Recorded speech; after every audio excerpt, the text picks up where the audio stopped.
ভাই কি করতেছেন? কয়েকদিন আগে লাউ গাছটা একটু ঝাড় দিয়েছিলাম, এখন মোটামুটি জালি আসছে, অনেক জালি আসছে। আলহামদুলিল্লাহ ভালোই ফলন দেখতে পাচ্ছি, বাম্পার ফলন দেখতে পাচ্ছি। ওই পাশ দিয়ে অনেক মানে চতুর্থ সাইডে আছে, চতুর্থ সাইডে মনে করেন যে লাউ গাছ রোপণ করছে। এছাড়াও উপরে অনেক অনেক সবজি বাগান আছে।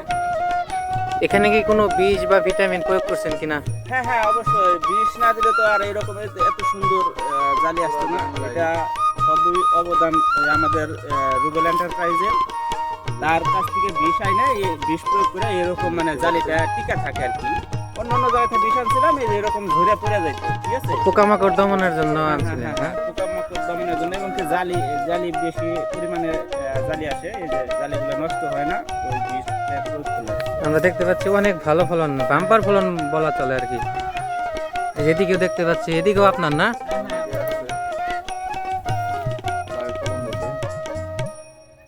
আনন্দিত। ওইদিকে মরিচ অলরেডি সরষে ক্ষেতের ফুল এসে গেছে।